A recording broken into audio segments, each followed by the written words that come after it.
Hello बच्चों, कैसे हैं आप बच्चों।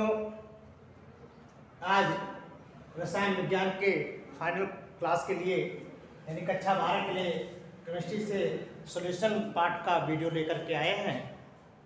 ये वीडियो है रसायन विज्ञान का, जिसमें बहुत सारे क्वेश्चन आपसे पूछे जाते हैं। तो इसमें जो क्वेश्चन है आपका आज जो न्यूमेरिकल लगेगा, आज उसकी जो आपकी थ्योरी है वो है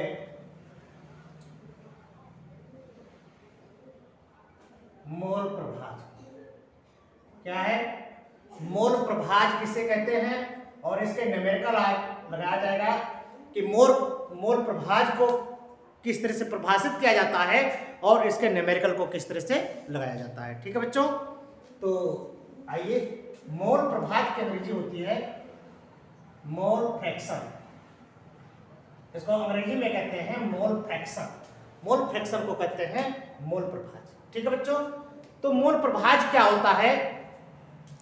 विलेन के किसी घटक के मोलों की संख्या, विलेन के किसी घटक के मोलों की संख्या और विलेन में उपस्थित कुल घटक के मोलों की संख्या के अनुपात को उस घटक का मोल प्रभाज कहते हैं। ठीक है बच्चों, चलिए लिखिए, नोट करें इसको। विलेन के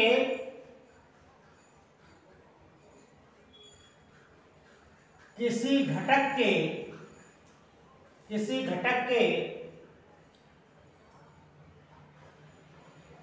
मोलों की संख्या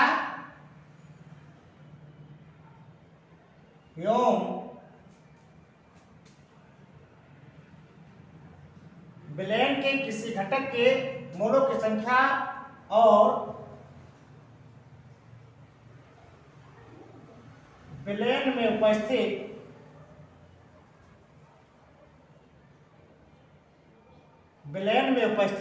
कुल घटक के मोलों की संख्या, विलेन में उपस्थित कुल घटक के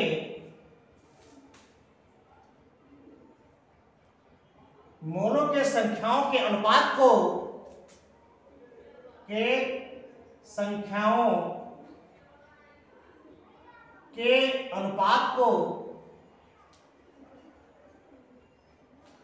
उस घटक का मोल प्रभाज कहते हैं।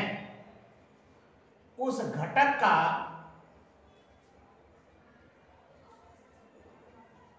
मोल प्रभाज कहते हैं।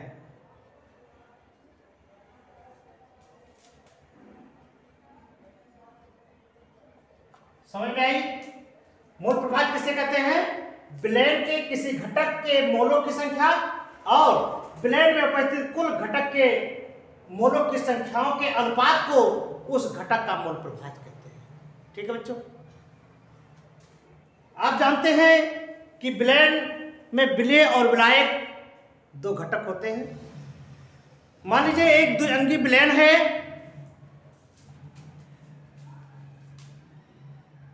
एक द्विअंगी विलेन। द्विअंगी विलेन का अर्थ होता है बाइनरी सॉल्यूशन हो। बाइनरी सॉल्यूशन का अर्थ होता है, द्विअंगी का मतलब होता है जिसमें विलेय और विलायक दोनों घटक मौजूद होते हैं। तो एक द्विअंगी विलेन जिनमें विलेय के घटक हैं आपके, जिनमें विलेय को स्मॉल एन एवं विलायक कैपिटल एन है, तो आप विलेय के मोल प्रभाज और विलायक के मोल प्रभाज की गणना कर सकते हैं। तो विलेय का मोल प्रभाज बराबर, तो विलेय का मोल प्रभाज बराबर विलेय का मोल प्रभाज। तो देखिए, विलेय का मोल प्रभाज आप निकालेंगे तो कैसे निकालेंगे? विलेय का मोल प्रभाज बराबर हो जाएगा विलेय के मोलों की संख्या बटे विलेय के मोलों की संख्या प्लस विलायक के मोलों की संख्या। ठीक है, तो आप देखेंगे विलेय के मोलों की संख्या बटे विलय के मोलों की संख्या प्लस विलायक के मोलों की संख्या। इस तरह से अगर आप पढ़ेंगे विलय के मोल की संख्या प्लस विलय के मोलों की संख्या प्लस विलायक के मोलों की संख्या, ये फार्मूला रखेंगे तो विलय का मोल प्रभाज निकल आएगा। ठीक है। अब दूसरा है विलायक के मोलों की संख्या, इसका तो निकल आया, इसका निकालिए। तो विलायक का मोल प्रभाज बराबर हो जाएगा आपका विलायक का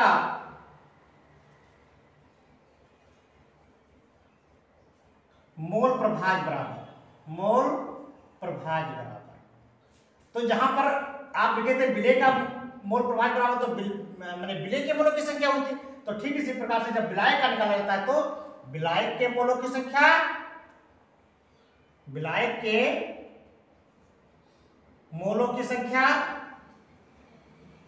बटे फिर इसमें आपका जो हो जाएगा विलय के मोलों की संख्या प्लस वही विलायक के मोलों की संख्या, विलायक के मोलों की संख्या। ठीक है बच्चों। तो इस तरह से आपका सूत्र यहां निकला। देखिए एक चीज और यहां ध्यान रखना है कि जब आप विलय के मोल की संख्या निकालेंगे तो विलय की जो मोल की संख्या होती है तो विलय स्मॉल होता है, तो यहाँ पर आप स्मॉल डब्ल्यू बटे स्मॉल एम कर सकते हैं। यहाँ पर इसके स्थान पर ये रख सकते हैं और इसके स्थान पर भी small W by small M, और यहाँ जो विलायक है यहाँ capital W by capital M. ठीक है। इस तरह से आप यहाँ भी मान रख सकते हैं और यहाँ पर मान भी रख सकते हैं। ठीक है बच्चों। तो इस तरह का सूत्र अगर आपको ये मोल प्रभाज का सवाल पूछा जाता है तो ये सूत्र आपके लगाने होंगे। ठीक है। चलिए एक न्यूमेरिकल लगा करके देखा जाता है। ठीक है। इस सूत्र पर एक न्यूमेरिकल लगाया जाता है। ठीक है बच्चों। चलिए नोट कर लो जल्दी से, सूत्र नोट कर लो। नोट हो गया ना? चलिए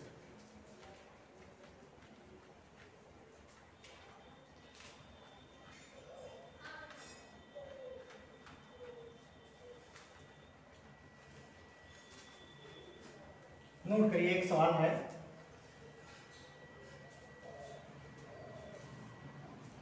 लिखा है 90 ग्राम जल में, कितने ग्राम? 90 ग्राम जल में, 90 ग्राम जल में एसीटोन के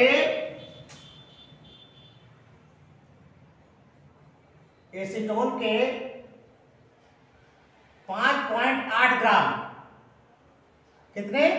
5.8 ग्राम घुले गए हैं या घुले हुए हैं, घुले हैं। तो जल एवं एसीटोन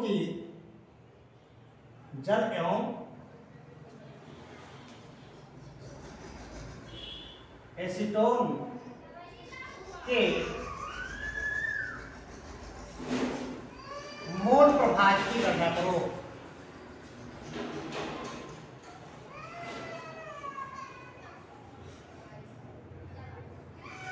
ये आपका क्वेश्चन है। ठीक है। अब आपसे पूछ रहा है कि 90 ग्राम जल है, तो जल का सूत्र आपको पता है। जल कितना है? 90 ग्राम, मतलब जल की मात्रा कितनी है? 90 ग्राम। एसीटोन की मात्रा कितनी है आपकी? 5.8 ग्राम। घुले हैं तो जल एवं एसीटोन यानी एक विलायक है और एक विलेय है। तो इसमें देखिए विलायक कौन है? ये 90 ग्राम जल आपका, ये 90 ग्राम जो H2O है ये आपका क्या है? विलायक है। और आपका 5.8 ग्राम जो है एसीटोन CH3COCH3, ये आपका एसीटोन है, ये क्या है? आपका विलेय है। ठीक है। दो चीजें हो गई आपको।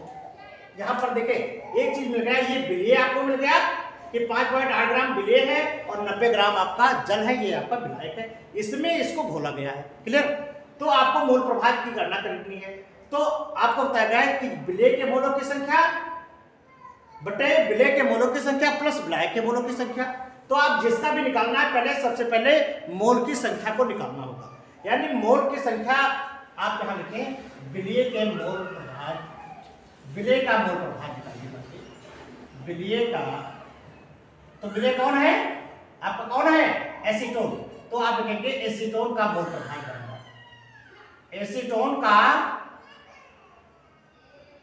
मोल प्रभाज बराबर,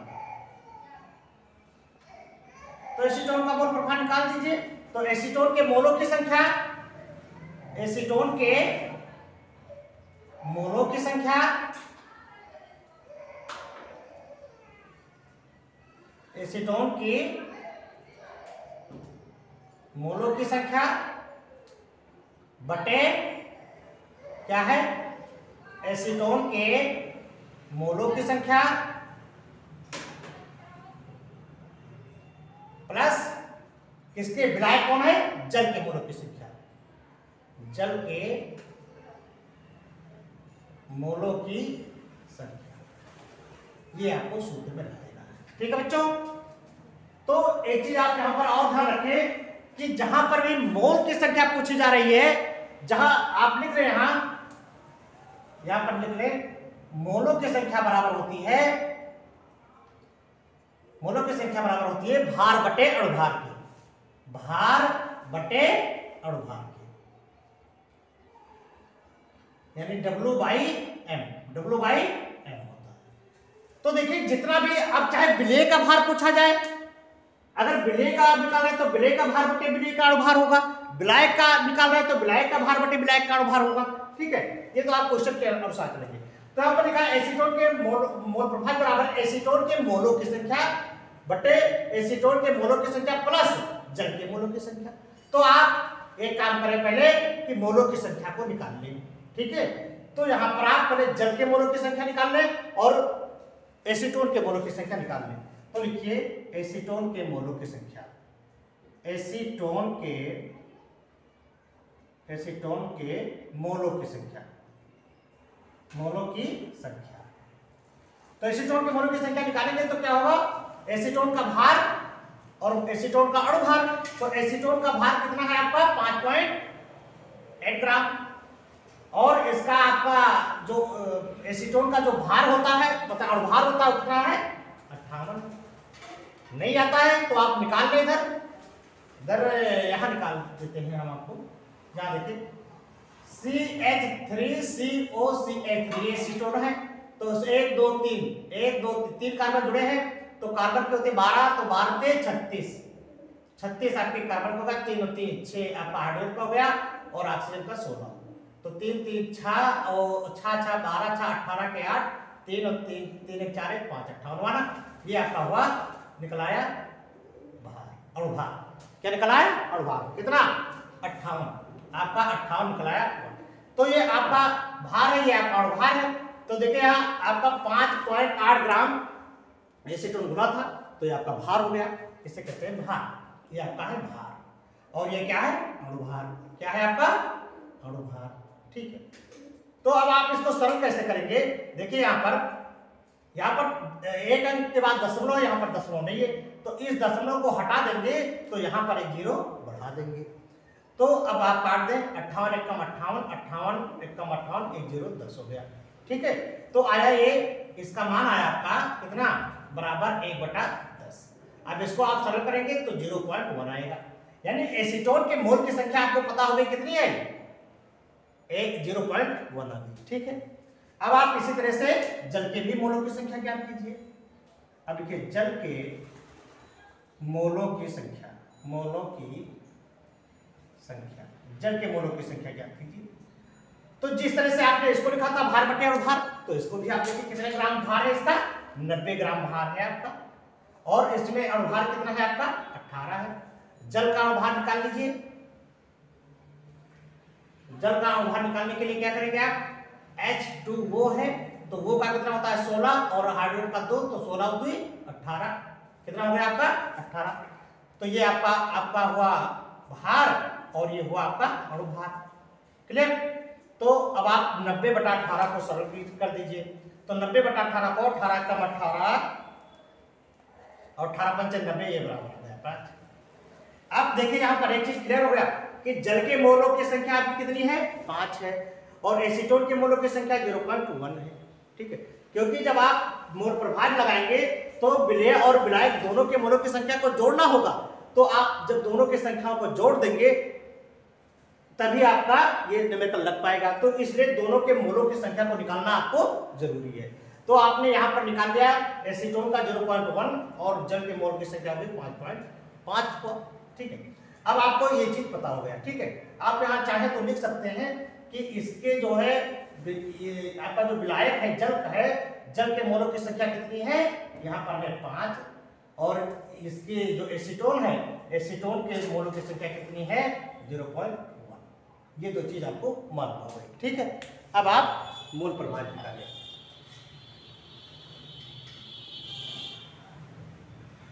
अब देखिए आपको बताया गया कि इसका निकालना एसीटोन का मोल प्रभाज निकालना, तो एसीटोन के मोलों की संख्या, तो एसीटोन के मोलों की संख्या आपको कितनी बताई गई 0.1 बटे, अब एसीटोन के मोलों की संख्या कितनी है 0.1 वही है, प्लस जल के मोलों की संख्या, जल के मोलों की संख्या कितनी है 5 हो गया।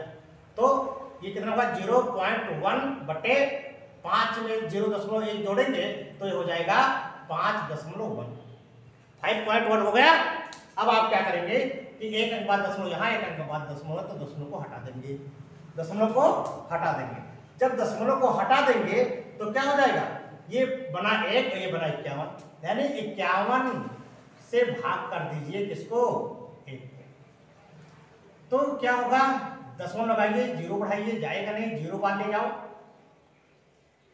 दशमलव लगाइए, 1 0 और हो जाएगा, 51 एक कम 51, तो 10 में 1 गई 9, और ये बचा आपका 9 में से 1 4 कट गया, ये चीज दशमलव लगाइए, आप उतारेंगे 490 हो गया।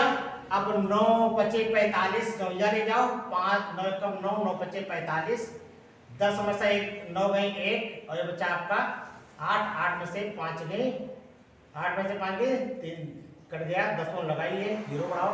अब 5 का पढ़ा देखिए 6 बार ले जाओ, 5 6 कम 6 6 पंचे 30, तो 10 में 6 गई 4।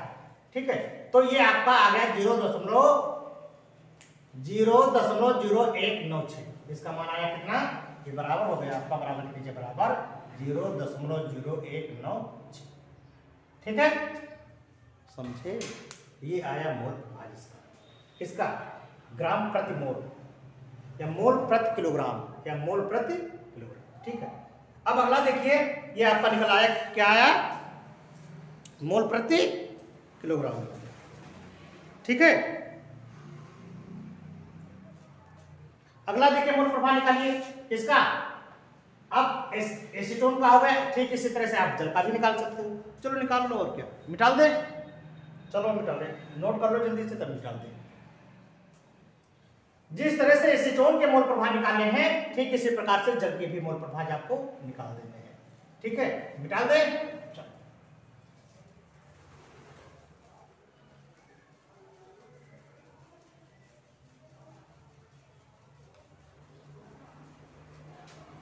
अब आप लिखें जल का मोल प्रभाज, जल का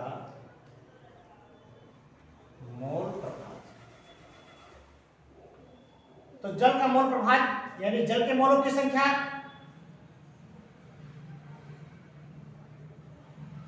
मोलों की संख्या बटे जल के मोलों की संख्या प्लस एसीटोन के मोलों की संख्या, एसीटोन के मोलों की संख्या।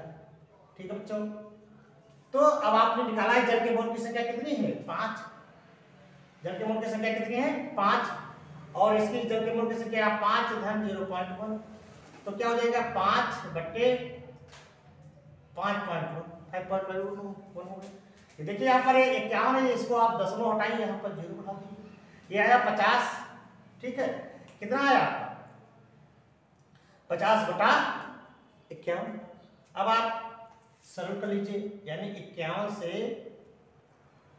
भाग दे दीजिए 50 को, जाएगा नहीं, दशमलव लगाइए, 0 बढ़ाइए, 5 9 45, 9 या ले जाओ, 9 9 9 बचे 45, 10 में 9 गए 1 और ये बचा आपका 9, 9 में से 5 गए 4, दशमलव लगाइए, 0 बढ़ाइए। फिर अगला आपका जाएगा 5 8 40, 8 हो सकता है, 8 एकम 8, 8 पंचे 40, 10 में से 8 गए, कितना बचा 2, 10 में से 8 गए 2, यहाँ 2 ही बचा, दशमलव लगाइए, आप एक 0 उतार लें, ठीक है, नहीं जाएगा, 0 बार लेकर के चले जाओ, दशमलव लगाइए, 0 और बढ़ाओ, चौका ले जाओ, 4 5 4 एकम 4 और 4 पंचे 20, नहीं जाएगा, 3 बार ले जाओ, 3 बार लेकर के जाओ, तो 3 एकम 3 और 3 बचे 15, तो अब यहाँ 10 में 3 गए 7 और 9 में से 5 गए 4, 57 घट। अब देखिए यहाँ पर 51 है, यहाँ ये आधे से ज्यादा है, इसलिए 3 के स्थान पर कितना हो जाएगा 4, यानी इसका मान आ गया जल का मोल प्रभाज कितना आया 0.980। ठीक है बच्चों, इस तरह से आपका न्यूमेरिकल बन गया। ठीक है, कोई डाउट हो तो बताइए। तो इस तरह से आपके मोल प्रभाज का अंत हुआ। इस तरह से आप कोई भी मोल प्रभाज से सवाल छोड़ नहीं पाएंगे, इसका मतलब आपका सभी सवाल हल हो जाएगा। तो बच्चों, अब इसी के साथ कि अगर मेरा वीडियो आपको अच्छा लगे तो आप इसको लाइक शेयर और सब्सक्राइब करना ना भूलें, ताकि मेरा वीडियो आपको जल्द से जल्द सबसे पहले पहुंचे। इस बस, और तब तक के लिए ये आप देखें साल पर, और ये देखिए ध्यान से, एक क्वेश्चन बच्चों कम से कम 3 बार 4 बार जरूर लगाइए। ठीक है, ठीक है बच्चों, तो बस आज का वीडियो इतना ही, फिर मिलते हैं आपको अगले वीडियो में, तब तक के लिए नमस्कार।